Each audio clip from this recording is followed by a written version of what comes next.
lot of emphasis on behavioral medicine, reaction to situations. We were too focused on the technical side of medicine. I first went to Romania. The first few months was hell.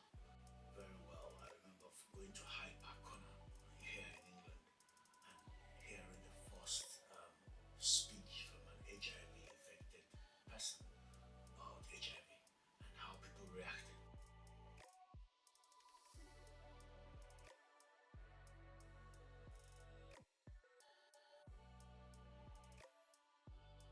Dr. Akin Obisanya. How are you doing? Fine, thank you. It's good to have you on the podcast. Thank you for inviting me. It's a privilege. Let's talk about your career as a doctor. I know before we started the conversation, you mentioned that you started your doctor training, medical training, really, in 1971. Yes, 1971. What made you think of joining medicine? Yeah, I went to a school, a Catholic school, and I come from a background where my dad primarily was started as a principal of a school, so education was always there, and this school was quite I won't say it was a good school. So virtually when you get into that school, you either became a doctor or an engineer or a lawyer. So that was one of the options that was there as you went to school. So, and you mentioned that you then studied your medical school, really, in Romania. Why Romania? Yeah. You know, considering that you were born in Nigeria, and how did Romania a little get bit into of the picture? a correction. I was born in England, really. Okay. I was born in England in '55, and my parents, after the independence in the '60s, went back to Nigeria. So, like I said, I had the option of that education where my dad said, and the school says, you've got to be a graduate. I mean, there was no option in being something else. And because the school was so good, everybody that went there either became a doctor, a lawyer, or an engineer. And I really was not thinking of becoming a doctor, really. I wanted to be an engineer because my father at some point had a printing press. So I used to love working in the printing press. So seeing the machines working, I would have loved to be an engineer. But I didn't have maths all on my fingertips. My father being a maths teacher, wanted me to be a good mathematician. And when you push your child to do something, sometimes it don't really go that way. So I didn't like maths. And that meant that engineering was not one of the best options for me. And luckily for me, being in the Catholic school, I got a biology teacher that was very interested in the boys. She was a nun, so she coached us so well in biology. So when I had my school cert results, I did very well in biology. I got an A1. I still passed maths, but my physics, chemistry, biology was the best. So obviously you start thinking of medicine when you have such a result. So somehow that's how medicine came my way, because the subjects were good, and so it was medicine. Why Romania? Dad was a nationalist, and he tilted because of that idea of independence towards socialism. Nigeria just had independence. We had our beats with the colonial masters. So almost the top politicians in Nigeria then were socialists. So when time for school came, we got scholarship. Some of us got scholarship to go to Romania, to go to Czechoslovakia, to go to the eastern part of Europe, and not England. My auntie was here, but I got the opportunity to study in Romania. Okay. And How did that? How was that experience studying? Considering one, you probably didn't speak the language, and I would assume that was one of the prerequisites of studying over there. How did that transition go from coming from Nigeria, going to Romania? You don't know the language, you don't know the people, and studying medicine. As hard as medicine is, I would assume there probably have been some challenges along the way. Yeah, it was quite difficult. The first year, you can imagine you can't communicate. You don't know. You spent 1 year learning the language, though. That's embedded into your program. So 1 year you need to learn Romanian language. So after that, you go into the medical school, and like I said, I love biology. So when you do anatomy, you have a lot of Latin words, so it's helpful a little bit. So the first year was not very interesting, but we went through some of those difficult subjects like anatomy of the brain. That was where you really struggled, and where you have to describe how the vessels will go from one point to the other and pass through the different canals. So the first and second year were tough, and because they were abstract subjects, they were quite difficult. And there were times when you felt, am I in the right place? Am I enjoying this? What is all this meant to be? So the first 3 years when the preclinicals were tough, but after that it was enjoyable. And I will tell you why. Because when you start practicing medicine, or when you start going to the clinicals, that's when really you can see the reason why you need to learn why that nerve goes that way and not that way, and how that affects the patient care and stuff like that. So it becomes quite interesting. The first 3 years were difficult, but after that, it was more, um, it was more interesting, and it was uh, enjoyable. When I put it that way. Let's fast forward a little bit further. Graduation. You've graduated. You are now a fully fledged doctor. Um, I would assume this was probably in your 20s, going 20s, to that, yeah. and um, you chose to specialize. What was your specialization in? Yeah, I went for obstetrics and gynae, and I think I was telling you that things happened in my life in Romania. As I said earlier on, my father was more of an agnostic, and I went to Catholic school, and instead of the Catholic school influencing me to be a little bit more religious, I also turned to be an atheist, really, not even an agnostic. So while in Romania for 2 3 years, I was so happy there was no God. And I mean, because you know how it goes in Africa, oh, you shouldn't do this, you shouldn't do that because God doesn't like it, you know. And I want to drink, I want to smoke, I want to enjoy myself. So when Dad was no more there, God was no more there, Akin felt very free. So anyway, fast forward, I met this beautiful lady who was a Christian, or who is still a Christian, and who has turned to be my wife. She was also a medical student along with me, and we interacted. She shared her thinking about God. I was shocked that there could be a young person in Romania. I discovered the Seventh Adventist Church in Romania, and we became very good friends. We got married, and one of our marriage vows was that we will want to serve God, especially in the 70s, 80s. Christians were very much persecuted in Romania. So we got involved in a lot of Christian ministry, underground Christian ministry in Romania, with Bibles, books, bringing Bibles from Western Europe into Eastern Europe. So got a little bit of spiritual activities that way. So when we finally had the opportunity to get married, one of the things Mary told me is that we will continue serving God, and that meant that we should go into a mission field, and that took us back to Nigeria. And while working in Nigeria as a general practice doctor, I discovered that to be able to be useful, I needed to combine medicine, surgery, and pediatrics. Really, I loved pediatrics. If I was to choose a specialty, it would have been pediatrics. But I mean, looking at, and that's what happens sometimes as a physician. You look at what you enjoy doing, and you look at the specialty out there. So for me to be able to take care of a child, and being in Africa, I needed to do surgery.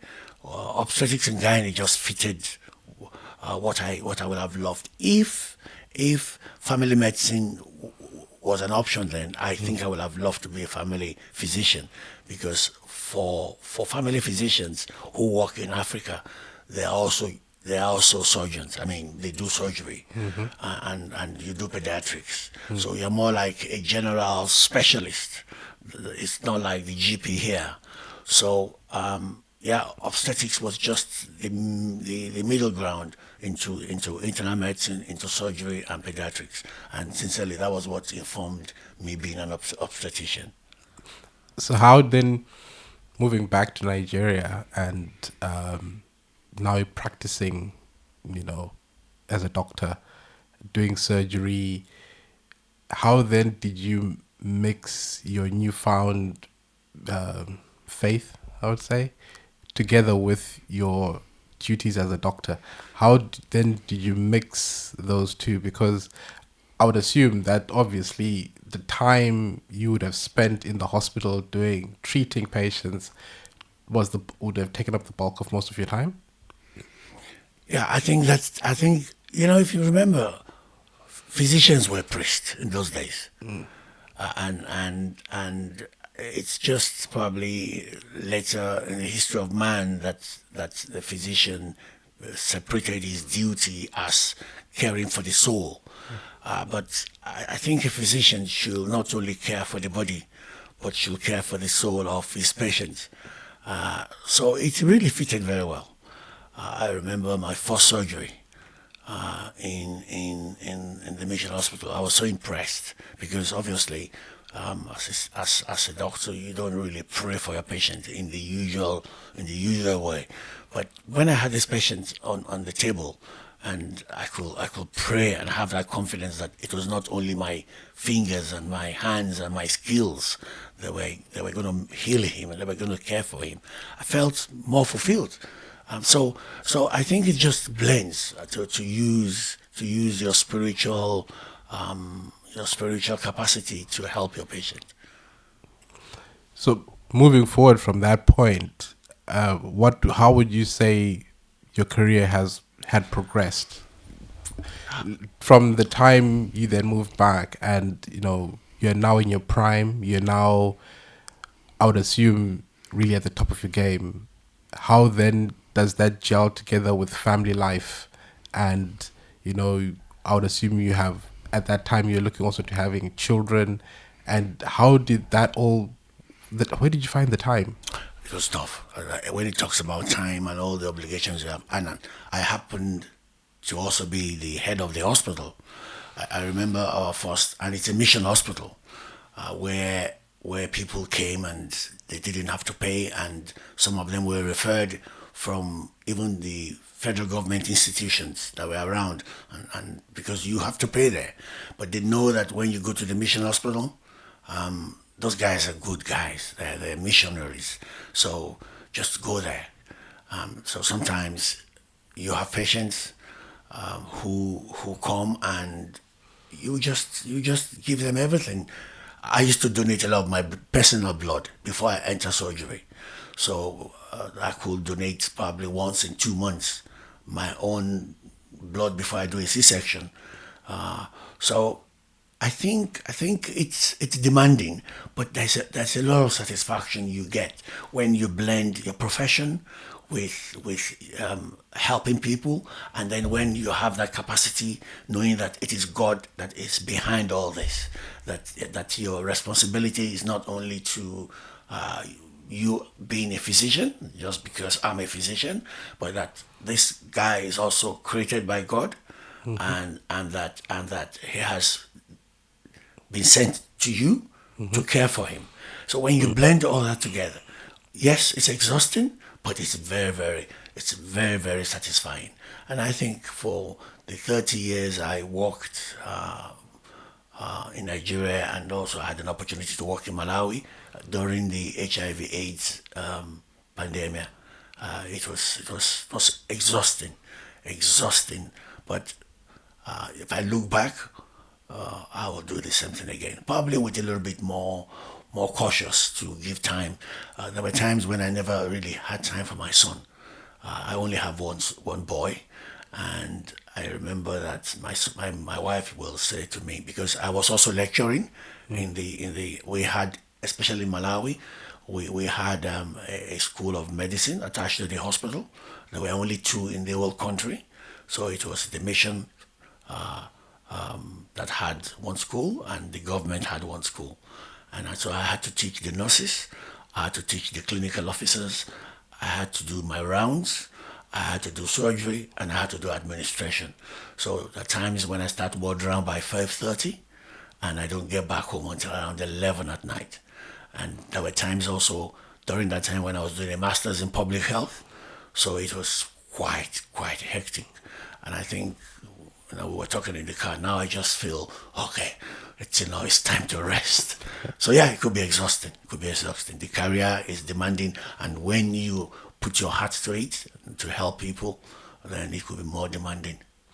Let's talk about that time when you were, you know, in Malawi, or during the HIV pandemic Pandemic, yeah. days.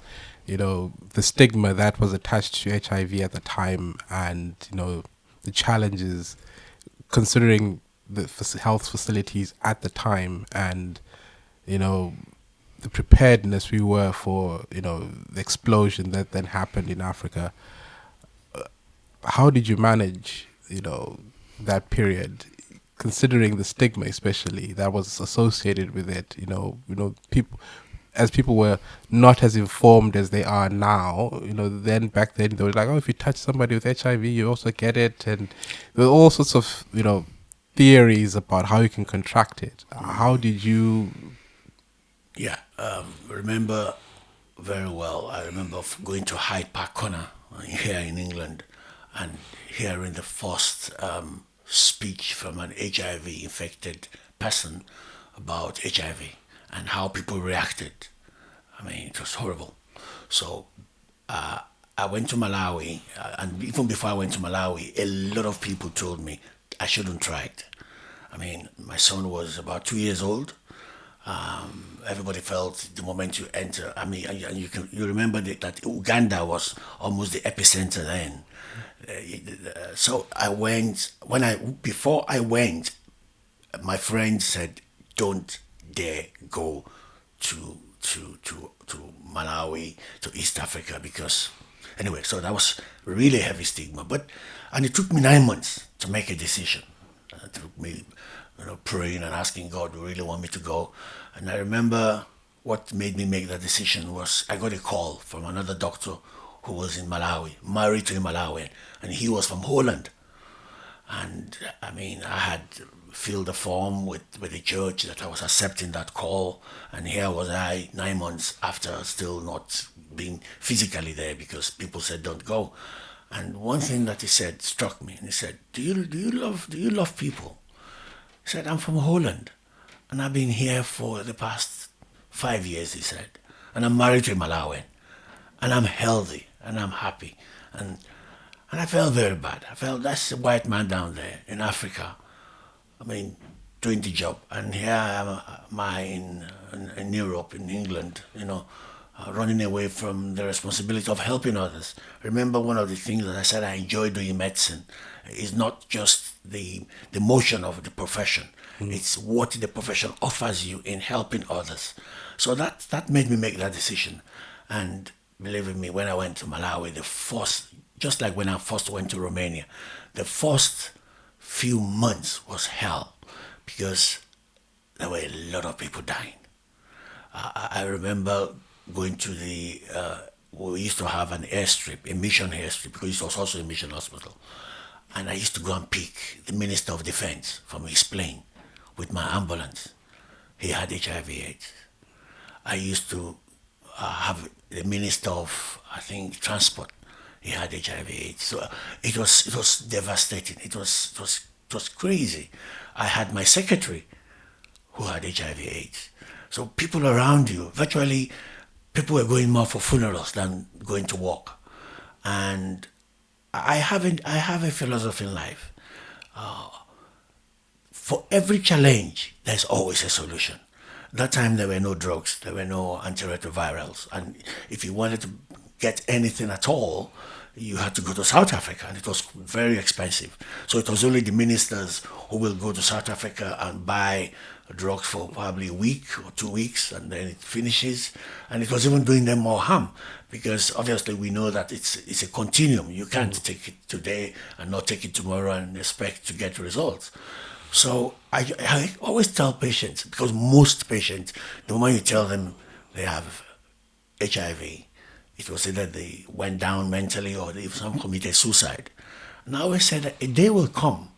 And also there was this thing about God is punishing people and whatever people sin. And I always say, look, God doesn't do that.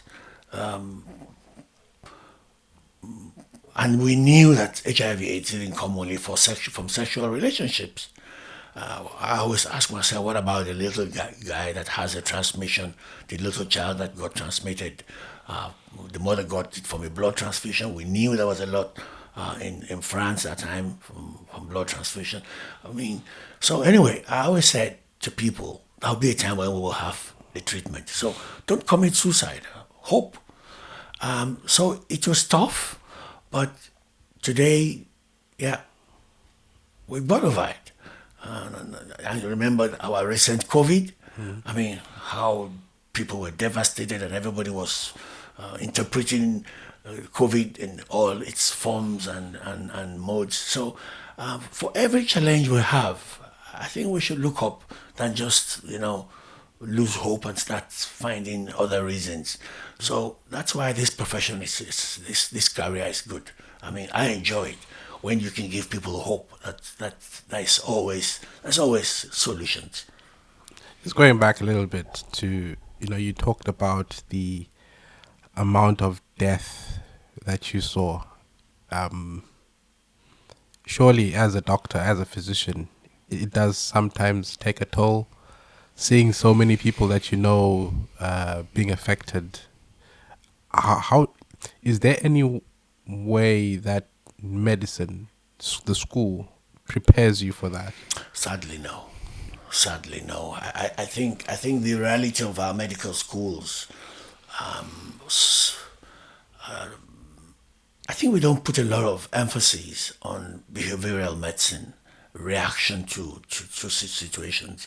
We're too focused on the technical side of medicine and not the human side of medicine. And I think religion has helped me.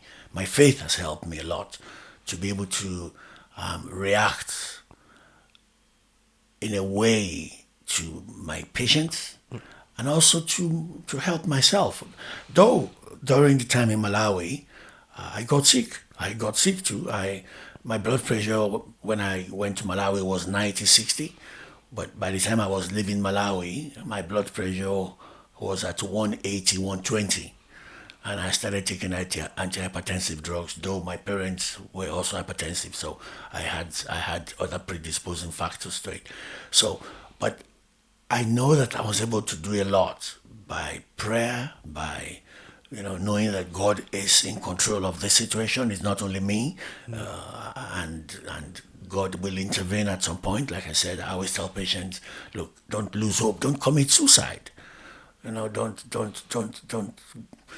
Yeah, I mean, like the first few weeks when people used to pass by my doorstep crying, I mean, they would carry their patient home and they'll be crying and screaming, I mean, and wailing, really. And that gets to you. That gets to you. And I also remember at some point we were down with money. I mean, if 90% of your patients are HIV/AIDS and they're dying, how do they pay? You use fluids, you use expensive drugs sometimes, though they might not be antiretrovirals, but some of those drugs have to be used for a long time, especially if you have cryptococcal meningitis. The drugs that take care of that is quite expensive. And you treat a patient, his bill is 700 dollars, and he can't even pay a cent. Who absorbs that cost? Apart from the fact that you pray and you look for donors and you believe that those donors will come, and that somebody will come along and pay for those bills. So, yeah, I don't think the medical school, to answer your question, prepares us for what, especially in Africa. I mean, what we meet and what we'll meet as a physician in the field.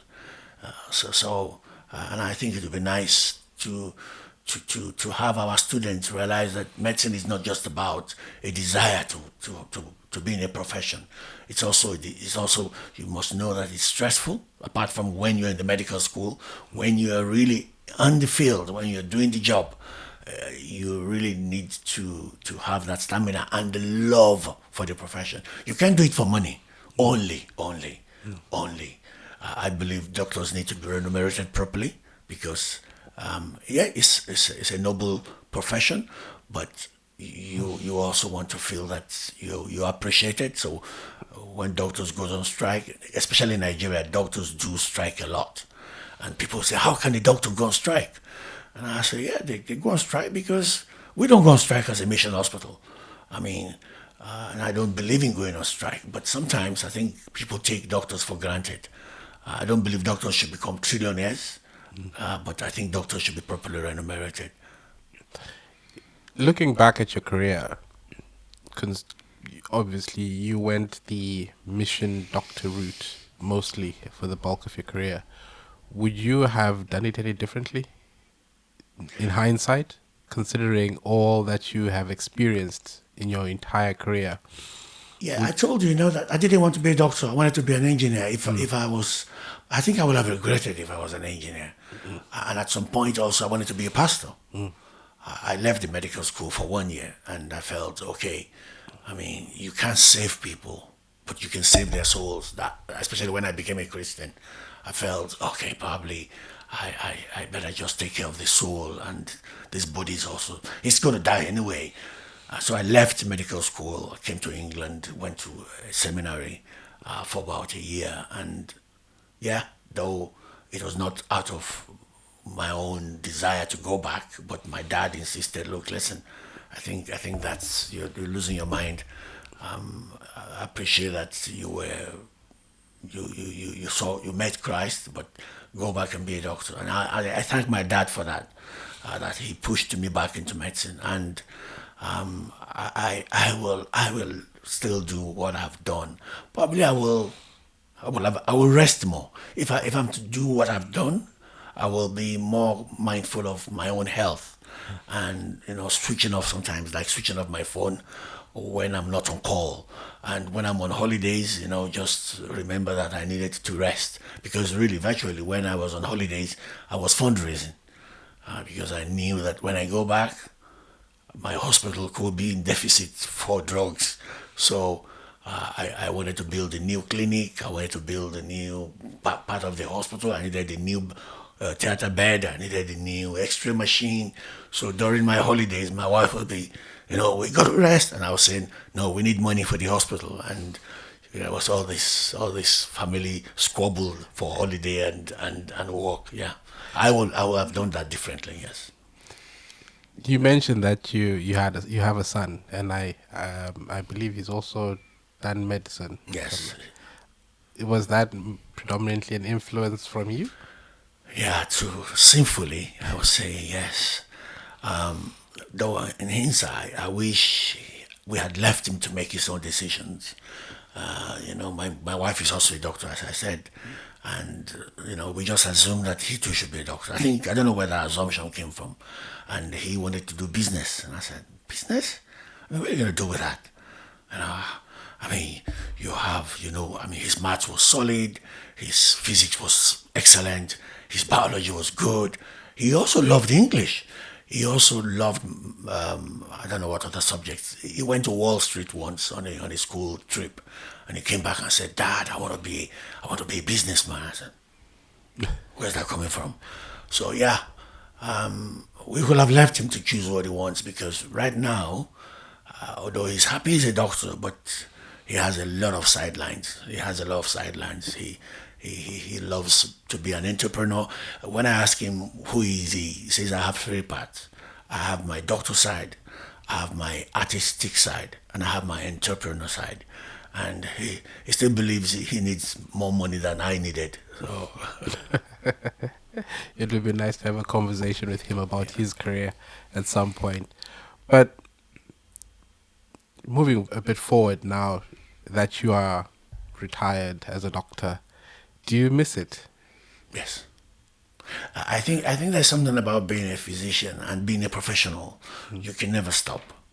You can rest, you can break away a little bit, but people still call me. I still give consultation online. Sometimes people are in the midst of a surgery and they meet something and they call me up and say. Even just 2 days ago, there was a guy from one of my colleagues, junior colleague. He's a surgeon and he works in Tanzania, and he had a lady from Angola who had some infertility problem, and she was operated for an ovarian cyst in Angola and came to Tanzania to his hospital for surgery, and opened her up and got into trouble, and he called. And they said, Dr. Bissonia, I am with this patient, blah, blah, blah, what do I do? And, so I still do that. And when I get that, I feel very happy. I feel I'm not completely done. And yeah, I still read articles. I still, when I have the opportunity, set up clinics.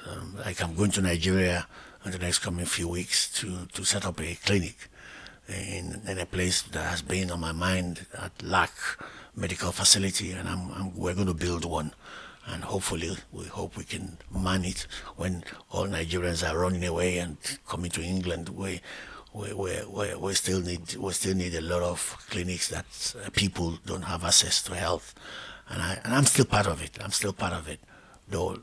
I love to rest many times, but it's still there. You can't negate the fact that you know how to treat malaria or you know how to treat this disease, and you can't tell somebody, I'm retired now.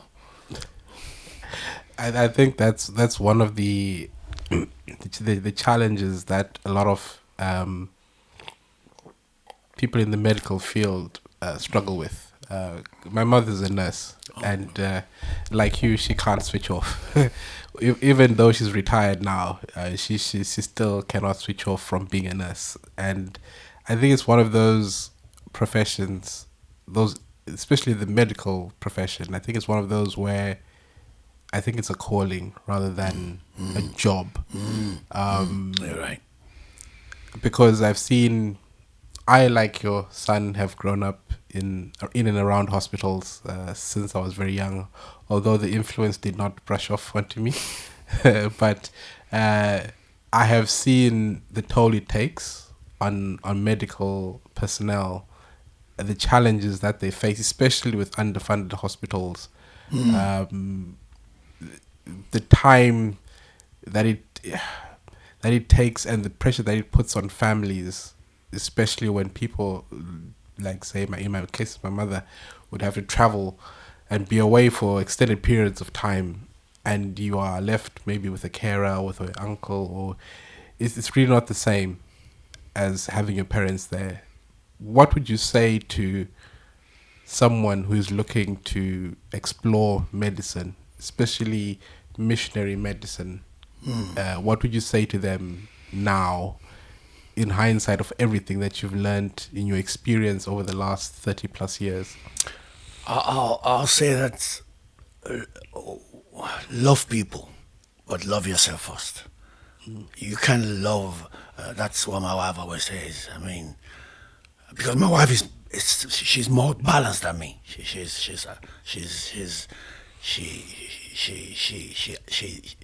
I mean, there are times when I won't have breakfast. Oh, I will not eat for 2 3 days. And my wife will say, no, that's wrong, and we'll quarrel about it. And I'll say, look, somebody's dying, and she says, you die before that person. Or when I get overexcited and probably donate twice within a month or 3 times. donate blood. I mean, because this person must not die. This lady has a ruptured uterus, and she has no blood pressure. And my wife will go to the lab and say, if you dare take my husband's blood, I will report you and I'll make sure you don't work here again. I mean, I think take care of yourself. That's the point. Don't push to the point that you also now become the patient. Take care of your family. Take care of your family. Don't be selfish. I know doctors who say, no, my wife and my child first. Strike a balance. I think a balanced life goes a long way to make you more efficient. My wife is very healthy. I won't say that I'm not. I'm very sickly, but I think I have abused. My wife hasn't got a blood pressure. She hasn't got some of the liver problem that I have.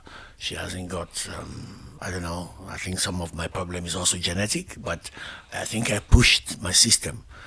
So for you to help others, you also need to think of yourself, love yourself, care for yourself. Dr. Obisanya, thank you for your time. Thank you. It's been quite interesting talking to you.